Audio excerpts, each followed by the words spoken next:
to the Brotherhood podcast, coming to you from the Tribe Hotel here in sunny or rainy Nairobi, Kenya. I'm brought to you by Jua by Agar, which we will talk about in just a few minutes. My name is Farid, and my co-hosts on this podcast, Khula and Tommaso. Hi, Farid. Hey, how you doing? You guys can use that mic there, please. Yeah. Wow, man, it's great. We've been talking about this for 6 months, 8 months. We have. And now we're finally here. I think it's interesting. When I thought about doing this podcast, initially it was going to be you and I, Tommaso, and I think it would have been a great podcast, but I feel like we would have just talked about the same things in every episode, you and I. So it's nice to have Khula here because he's kind of like the level-headed one of the three of us. Would you agree? 100%. 100%. And since we need to share this, I just want to again welcome you to this group. Welcome to the Brotherhood, yeah. Yeah, it's funny, as Farid said, we've been trying to do this, right? And then when the opportunity came by to do this campaign, Farid was my first beard ambassador, right? I had approached you as well. And then we discussed, and of course you had your own thing going on with beard, but I was like, look, we can still work it out somehow, right? Yeah. And but by then I was like, but I'm definitely stick with Farid. So like I need to find a way for us to work together, right? So I'm happy to have you with us, and Farid, thank you for the time. And wonderful. And it's super exciting to be able to do this because I think when we talk about brotherhood, Khula, I'll go to you now. We talk about brotherhood. We're talking about some would say, and rightfully so. I met Tommaso randomly. We won't get into the details of where. But we sort of looked at each other as two alpha males, and I was looking at him like, who the is this guy? And he was looking at me like, who the is this guy? And then we ended up just becoming friends. It's really weird how first impressions kind of throw you off. So I got to ask you, what were your first impressions of Tommaso? So I think we first met at Gecko Cafe, right? Yeah. Yeah, I was there with a few of my friends. We were having a drink, and then somebody was like, hey, I sent you a message on Instagram and there's somebody I would like you to meet. I'm like, okay, all right. So I walk over to the table and here sits a guy in a proper suit, a tie, in a bar. So I'm like, okay. Right? Not just the bar, at Gecko. A car wash. Yeah. A bar/car wash. I look at Gecko as a next door bar. Yeah. Like a local for sure. Yeah, it's a local. I live quite close to it. So I'm like, okay, am I too underdressed for this meeting? Because I was in my tracks, I was from the gym. But we had a very productive conversation. I realized that we are in the same line of work, basically trying to make men look very good. Right. And the conversation was very productive, and here we are. Amazing. So, but you still haven't answered the question. What was your first impression of Tommaso? I'm actually trying to skip that. But let's be a bit honest for a minute. Yeah. It's as a Kenyan, a man who grew up in Kenya, in Nairobi, to be very specific. Yeah. It is not every day that you find a man saying, "This guy looks good." Yeah. It's not every day. Sure. We know the kind of society we live in today, especially as African men, as Kenyan. But I was like, this guy looks good. He looks good. Then he told me his age, and I was like, okay. I want to be you when I get to your age. So I would say it's amazing to be around men that care about how they look, how they feel, how, the world gets to see them. It's considered superficial, but at the end of the day, you look how you feel. No, I agree. It's all connected. Absolutely. And Tommaso, let's talk about looking how you feel. There's nothing wrong with wanting to look good as a man. And most men will put in the effort. For me, I have a skincare routine. I make sure I wash my hair with conditioner. I have no issues. I've told you guys about my little mishap at the barber, which they shaved off the front of my head by mistake. And I'm so self-conscious about that. So there is an element of wanting to look good and how you feel when you don't feel like you're looking good. I always say this to friends, take care of their health and fitness, or don't necessarily take care of themselves, maybe drink too much or eat the wrong things, that I can't leave the house feeling that way. and there are days when I don't feel my best. It can be a struggle when you're out there in the real world, whatever it is. But Jua by Agar is designed as a brand to make people feel and look good. It is. Before I go there, I would like to go back to meeting Khula because, well, number one, I'm really happy that you like. I remember him saying, you know, you look good, and then him saying now, like, I want to look good at their age, bro. That age is only 7 years from now. How old did you think he was when you met him? I would have said maybe he's 5 years older than me. Right. Oh, that's good. To be honest, he'll take that. Every day. Look, man, I look not a day younger than 45. Let's face it, man. If on a good day, and this has been the story of my life. I had a beard from age 16. I have a 8 years old brother. Since I've been 17, 18, I look older than this guy, and he was 25. We have different mothers. I took a lot from my mom's side, and my mom is Sicilian, so Sicilian men are usually hairy and dark complexion. But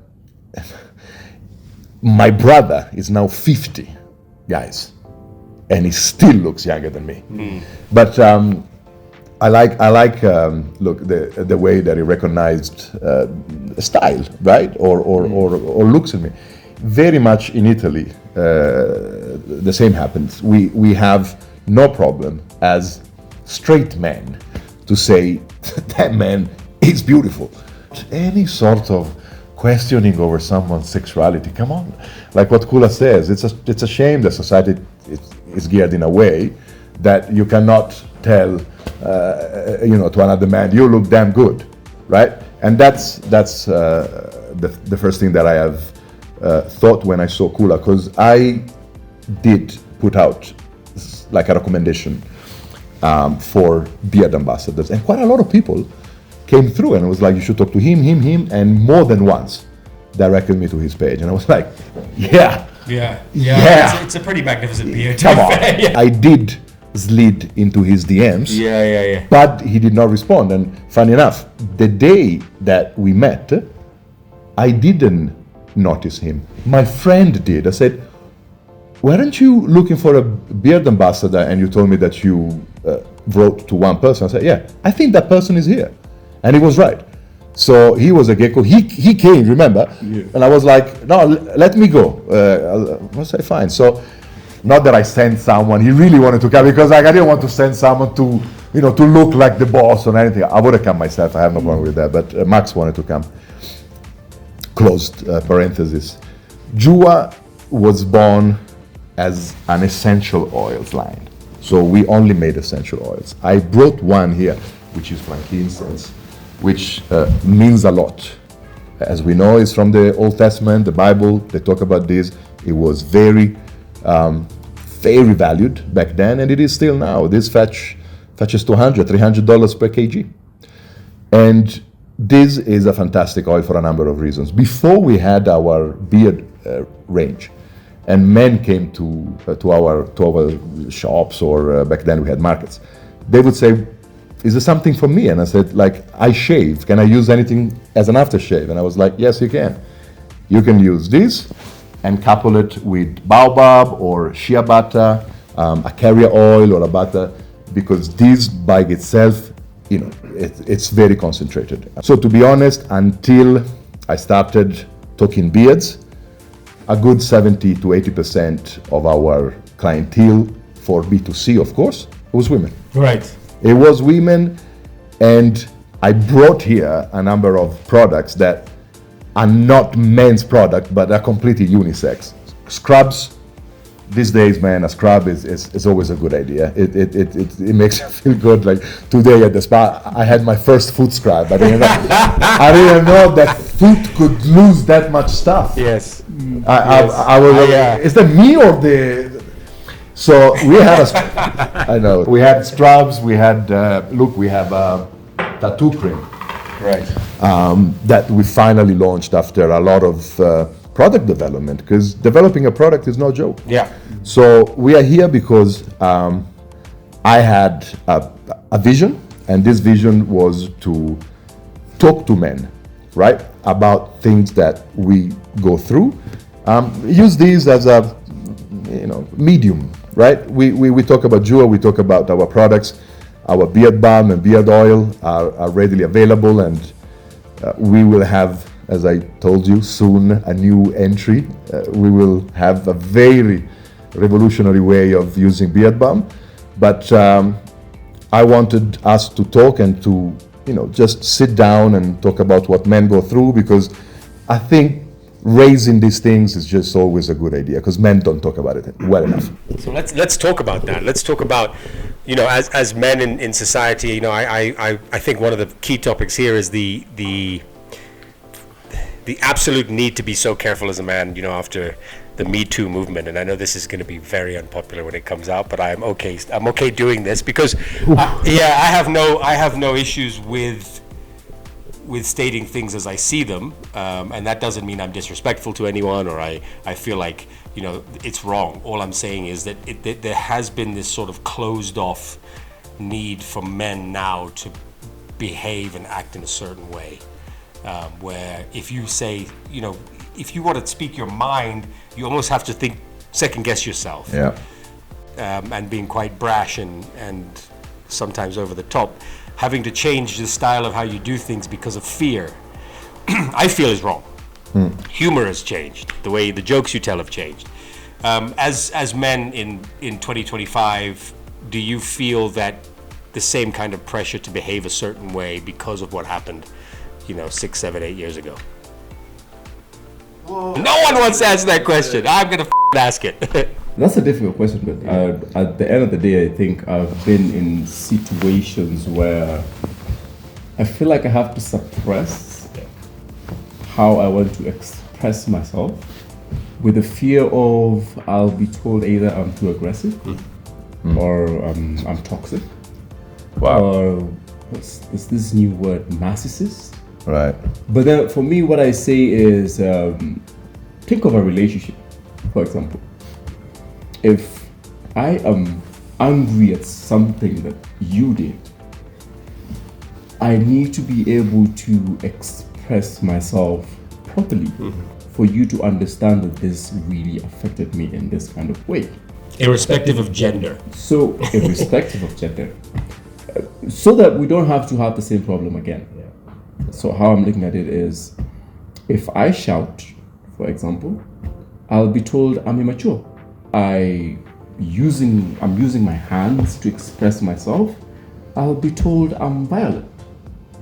If I punch a wall, I am crazy.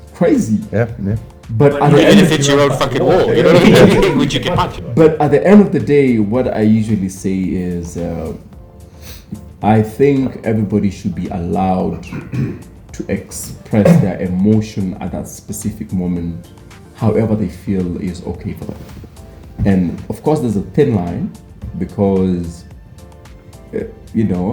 as long as your expression does not harm the other person.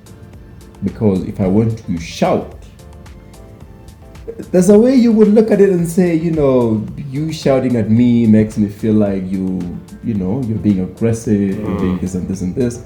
But the best way, according to society, is for me to calm down, watch my words, is for me to use the best language. But at the end of the day, have I really expressed myself? It's interesting you say that. I'm going to hand it over to Tommaso now. I recently, 6 years in recovery, 23 years of pretty, I always say addicts are not up people, they just do a lot of things. Actually, some of the greatest people I know are people in recovery or even in active addiction. I recently, this is as early as last Friday, was getting a barrage of rotten messages from someone I'm working with saying that I've stolen an idea and I signed an NDA. It was like really like rotten, like just, like almost like a harassment on WhatsApp. Then this person, I won't give the gender, called me and started shouting at me on the phone. She was quite obviously slurring her words, and I was very calm because I was actually having dinner with another friend of mine. I didn't want to sort of react. So I told this woman on the phone, I said, listen, I'm just finishing dinner. I'll call you back in a few minutes, and tried to call her back. And she kept putting the phone on busy. You know, it's really sort of just childish. Yeah, and passive aggressive behavior. So the next day I woke up and I read the messages and I saw my responses. It is a woman who was sending me these messages, someone I'm working with. There's nothing else, just a work colleague. And I saw my responses and I thought to myself, this isn't me. My responses were, what have I done? I'm so sorry. Please explain. You know, tell me who said it. I didn't take the idea. I promise you, I really want to work on this project. And I thought to myself, in my active addiction, right? If I was drinking that night, I would have been like, you can take your fucking idea, shove it up your you know, I'm sorry we're swearing a lot. I don't know if we're going to beep some of this stuff out, but anyway, and I don't want to fucking work with you ever again, you fucking filthy this, that, and the other, right? I would have said that. And I'm not saying that's correct either. But what I'm saying is, in those 6 years, I have gone, people always say, oh, it must be so nice to get back to your authentic self now that you're sober. And as early as a week ago, on Friday, I realized I'm so far from my authentic self. That is not me. Those responses are not me. What I could have said is, I'm going to block you, and we're not going to work together on this project. That would have been the authentic me, right? 2 days later, she sends me a message, and she was kind of trying to retract by saying, please decide if you want to work on this project with us. And I responded and said, you know what? No, I'm good. That's the authentic me. But in the moment, because it was a woman, because I know my past behavior, and because of the society we live in, I was rolled over. I was completely sorry, this, and that's not me. And I to your point, I should be able to express myself. What she did that evening was wrong, right? And I should be able to express myself. Tommaso, have you ever been in a situation in the last 5-6 years where you've also felt like, I'm not being true to myself as a man, as Tommaso? Short answer is no. My nature tend to take over. Maybe I didn't have the sort of trauma, right? Like your addiction, your deep look into yourself, looking at certain aspects that belong to the guy that you didn't want to come, right? That I was not as introspective as probably you have been, right? But because I know of the way that I behave, which is cultural, this is a true story. Every employee that starts working at Agar Limited gets the same speech. When they start, I tell them, I say, look, I will raise my voice. It's not a matter of if, it's a matter of when. I raise my voice, which is already big, and it is not an attempt to humiliate you, even when I will curse in my language. If I'm raising my voice and I'm using my language, I'm cursing. It is not you that I'm cursing against. It's usually the sky and things that happen above me. That's the way that Italian behaves. We are incredibly passionate people. We have a certain temper. You know, I never understood he has a temper. Maybe for you. In Italy, I'm a Tuesday afternoon. I'm pretty normal in the let's say medium behavior. And that's true, man. He's calm for an Italian. Yeah. I wouldn't say calm, but I'm pretty in the middle. Right. Pretty in the middle. And we out our frustration. Yeah. In Italy, we don't bottle up, which a lot of therapists and psychologists will say it's healthy. We don't bottle up. We are very emotional people. We show our emotional. We wear our emotions. And I like that. But I understand. I live in Kenya. I live in East Africa. I don't live in Italy or Nigeria, where everyone screams, just like home. So I try, Farid, but I fail. Yeah. I still react in the ways that belong to my culture. I have tried by, okay, Tommaso, wait, don't explode. Explain why you're about to explode. If they give you a good answer, like this is my reasoning inside me, right? And unfortunately, people still get it out of me because the work that I do and the things that I'm trying to do with this brand, and it's a lot of work, guys. And I put a lot of faith and trust in the people that work with me, right? I do. So when something happens and when you're a boss, they make mistakes, you suffer.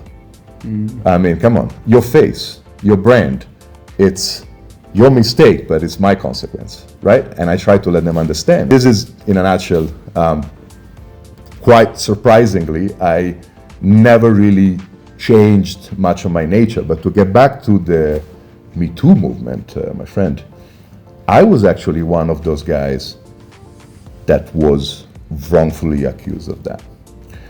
Luckily, nothing happened, but I was in a situation with someone when she tried to use the Me Too movement, which was in full-fledged mode.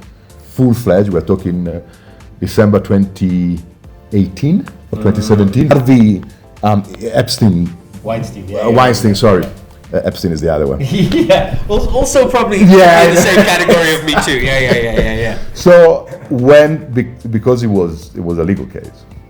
Oh wow! So it went that far. Yes, I mean it's of course I can't name names, but when I saw it in an affidavit, I was like, no way. Can a person go that far to use this in a sworn affidavit? And it was such nonsense that the judge didn't even spend a word on it, which got me angry. Because number one, women like this are a grave problem for women that have been abused, that have been sexually harassed. Because by using it against someone that didn't do anything to you, you are damaging all of the truth that has happened. Yes, it's a credibility issue. Exactly. Yeah. But my issue, Farid, was there is a thing called perjury, right? If you say something in a sworn affidavit or in a sworn testimony and it's false, that actually it's a penal situation. It's a criminal thing to do. Clearly, they didn't pay half an attention, right, about something as heavy as this. But if you know that that's not true, because if you thought that was true, you would have definitely raised it, right, as a judge, as a magistrate. My question is, why isn't this person paying for saying something as heavy and as false? I will never resonate with that. To my last days, I will never understand why people that tries to destroy someone else's with falsities, why don't they feel the consequences? Yeah. And some men are already destroyed. Do you remember Dominique Strauss-Kahn? And he was running for the French presidency. Then they realized that, yeah, he had an affair, but there was no violence, there was not assault. Okay, so he was a married man having an affair. He's finished. But he had disappeared, all of his very strong ambitions all killed. And these days, a man is guilty until proven innocent. And when he's proven innocent, it's still not safe enough for you to get what you lost. Does that something like, I've also, not to the level of a legal case, but having been accused of something I didn't do and then have it retracted. And all I could think about, it was a colleague, co-worker, was if the complaint made it to social media, that's it. And in my other world where I work in the TV production space, I work with marketing directors, which for some reason or another are mostly women. So meaning that if that made it to social media, all my clients in my other space are gone. And I didn't have a fear of going to jail or anyone saying it was true, because it wasn't, and I wasn't going to go to jail. Yep. But my fear was if that email, if someone from the HR department at where I worked, or the management who I maybe didn't get along with, or someone left a printed version of it on a table and picked it up, I'm Yep. that goes to Twitter and someone just screenshots that complaint on email, do you realize, when I don't like absolutely 100% canceled. And that means, and the difference is now with social media, which is quite obvious, but is that you're not canceled in the city, town, or country you're from. You're canceled globally because it's global information. Does that ever concern you, things like this, that someone can turn around? Because in your line of work, men buy clothes from you, right? And let's put it in context. If this similar thing that happened to Tommaso, or even what happened to me, came out about you, you would be boycotted and possibly canceled. And you're a young, good-looking guy. I'm assuming not married yet. Are you married? I actually am married. Oh, you are married. So okay, that's good, I guess. but okay, even worse then, really, if you think about it. If a woman comes out and says something like that about you, and it gets to social, because it doesn't take much to go to your phone and say that Khula tried to assault me in a bar. So you lose your family. Yeah, then you lose not just your livelihood, but your family. It's even worse if that man is in the, kind of limelight. It's even worse. Because today, if somebody was to write a story on Instagram, whatever social media platform it is, about just any other dude out there, it will die off in 2 days. But if they were to write a story about Farid, and then we have a story for a whole month. Yeah. And this is what I would like to say. I go out a lot. I like to enjoy life. And I think about a couple of weeks ago, I went out with my boys. There was a little bit of a fracture. Shenanigans. And people pushed each other here. Ah, right. And it was a bunch of people, maybe 12 people involved. The next day, there was a story all over social media that Khula Budi punched me in the face.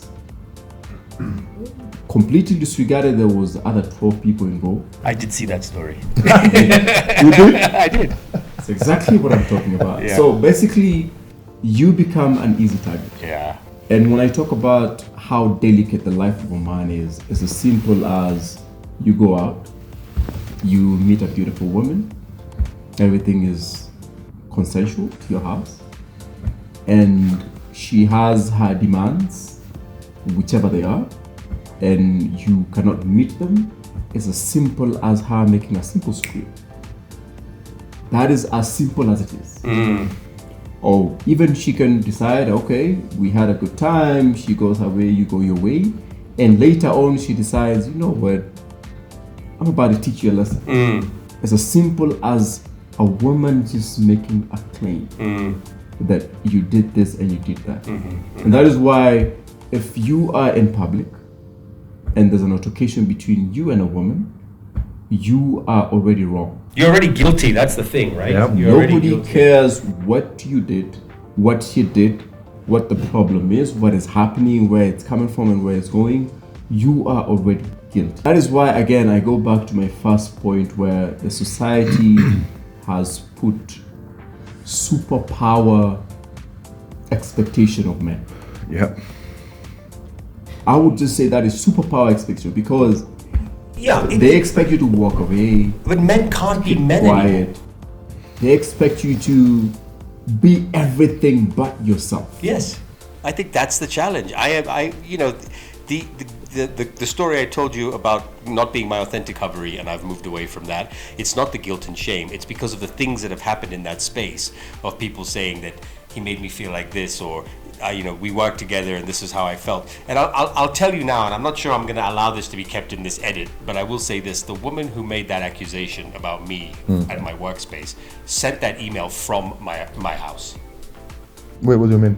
So we were together, and at the time, and we were like normal, but she must have seen something on my phone or my laptop, or I must have said something. That email came from us, like literally probably having a conversation like I am with you, and you're typing away and talking to me from her phone to our work. Going back to how do you express yourself as a man, right? How you allow, because you made a comment, you made a point about, if Tommaso and I go out for a night out, I can't say because you're married. I don't want to get you in trouble. Let's say three of us go out for a night out, okay?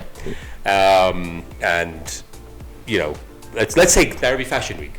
for example, where we were there on the catwalk. You remember sitting there in our black suits, and we start chatting with some women. You know what I mean? Now, Khula, you may say politely, I'm married, if someone's hitting on you. I don't know how you handle yourself. Tommaso and I don't have to say that because we're not married, but I am in a very serious relationship, and I'm quite open about it. And maybe that person that you're telling that to gets upset because there's no attention given to them, right? But you're chatting with them, right? And all of a sudden they go back that night and they go on social media and they tag you. You're that's it. It's over. You know, Farid, what I say is, as a man, sometimes it's always really good to have, I don't know what the best word would be, but it's very important to have your top 5 qualities in a woman. That the woman has to at least pass the 5.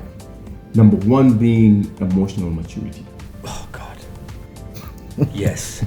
You know, before we get to, she has beautiful eyes, she has beautiful lips, she dresses well, she has a beautiful body, all of that. Before we get to all of those. He says beautiful body, I was just thinking great. But anyway, okay. Yeah, before we get to all of that, I think there are so many things that men overlook. Yeah. That are way more important than all the beauty and all. Because, come on, let's think about it. Out of 10 women that you meet, 8 of them will be beautiful. The 10 are beautiful to a whole lot of other people, but at least to you, 8 of them will be beautiful. So, what sets these 8 women apart? You know, the top 5 qualities, I love that. I love that comment. I would say the 2 women in my life that have passed the test of all those qualities, and emotional maturity is a big one, or emotional intelligence, emotional maturity, are my ex-wife, who's the mother of my children, and my current partner. And I can honestly say everyone around and in between those 2 there was no way they would have touched the top 5. It's a really interesting, that's a very interesting way to look at life and relationships, actually. And now that I look at it, those 2 women, I thought I would be with my ex-wife for the rest of our lives, and I'm so happy she's the mother of my 2 sons. And I know for a fact I'll be with my current partner for the rest of my life. That's deep. Yeah, but you're right. 100%. 100%. That would be a good feeling. I'm a man of purpose. So number 1, my purpose, which is bigger than me, completes me to a point where companionship I'd love to have. And I do get into relationship when I try dating. And then after a few months, I'm like, that is just not good enough for the moment. I never let someone feel they're not good enough for me. It's just what's good enough for the both of us and for this mission that I'm on. Because again, I don't do a 9 to 5. My job is my life mission. I'm building something. I'm happy that you are part of my journey. Men that out their feelings, and what I told you before about the Me Too, I never told anyone, and now it's public domain. And by the way, Buona Directa, we can put when we swear, right? If I say First of all, if you do that for me, the whole thing's going to be a beep, because I've been swearing from jump, man. You know what I mean? So I don't think we can beep, to be honest. But man, it's then again balancing being men, but being fair as well, understanding that we were not allowed to do certain things, and certain items that have changed are for the best. And yet there is so much work. Look at the rate of feminicides. What do you call it? Femicide. No, homicide. Femicide. Femicide. Thank you. Still alarming. Women are still too vulnerable because there is a bunch of men that just don't get it. Yes, and that's the point that we're making, is that those men are defining all men. I agree. Like that woman who accused you of whatever she accused you of is defining all women. Exactly. That's a problem, right? Yeah. But then again, once I was working in Australia. I was working for a very well-known brand doing suits. And they gave me quite some responsibility. I was head of department, And my immediate supervisor was a tiny little lady with a lot of attitude, okay? At first, she tried me in terms of, let's see if this big Italian guy can receive orders from a lady. To be honest, once again, I'm confident enough not to have a problem. It's most important that you are a fair boss. But the issue was, after about 2 months, she started being really, really heavy on the sexual side. So she came around being extremely inappropriate. I did not return any of this interest. Why? Why is a man not returning my interest? And she was cute. Don't tell me wrong. Don't get me wrong. What's wrong with you? I was in a relationship with a woman that I loved a lot. Okay. Right? Even if I wasn't, though, Farid, is very tricky to sleep in your workplace. Oh, I know. Very tricky, and I had just done that in the company before. But the important thing is never to sleep with someone beneath you. If you have to sleep with someone, do it above you. Yeah. If something happened, they're in problem. They have the problem, not you. But I was with someone that I love dearly. So not interested, not in that space. She could not stop. First time in my life, I decided to go to HR. I go to HR. Did they laugh at you? They did. Yeah, but Farid, that's the problem. That is the problem. Yeah. Wait, do you know what they said? It's 2 women. HR is 2 women. So I go to HR and say, look, I've tried to deal with this myself, and it didn't work. To the point that there's been touches that are inappropriate, and I just don't appreciate being touched if I don't replicate interest. And they were smirking. Come on, look at you, you're laughing too. So I can't help it, that's so funny. But they looked at me and was like, Tommaso, man, you're a big guy. And I'm like, oh really?